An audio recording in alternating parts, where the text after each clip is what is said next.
اللهم الحمد لله تعالى وبفضله اليوم الموافق 1/6/2024 يوم السبت. محافظة أسوان وصلت مية على روح المغفور لها بإذن الله تعالى والدتها الحاجة السيدة محمد مرسي سالم من بناتها عبير وهند ومنى.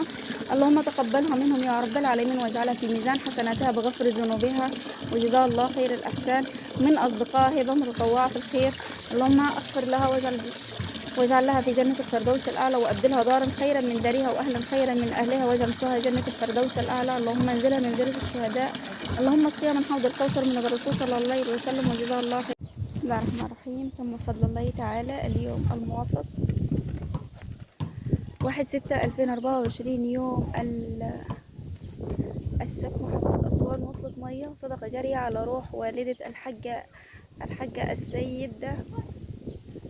السيدة محمد مرسي سالم من بناتها عبير وهند ومنى، رجاء من الله عز وجل يتقبلها منهم ويجعلها في ميزان حسناتها بغفر ذنوبها يا رب العالمين ويجعل لها جنة الفردوس الأعلى. من أصدقاء هبة متطوعة الخير، اللهم ارحمها واغفر لها واجعل مسواها جنة الفردوس الأعلى واحشرها مع نبيين الصديقين وأنزلها منزلة الشهداء. اللهم أبدلها دارا، اللهم ارحمها واغفر لها واجعل مسواها جنة الفردوس الأعلى واحشرها مع نبيين الصديقين وأنزلها منزلة الشهداء.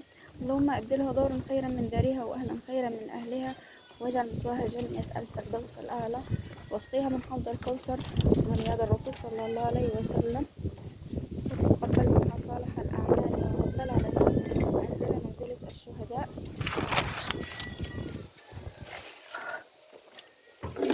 مع نبيين الصديقين، اللهم اغفرها مع نبينا الصديقين وانزلها من جنة الشهداء يا رب العالمين واعتقها من عذاب النار واجعل عيدها في جنة الفردوس الأعلى واسقيها من حوض الكوثر من الرسول صلى الله عليه وسلم وجزاها الله خير.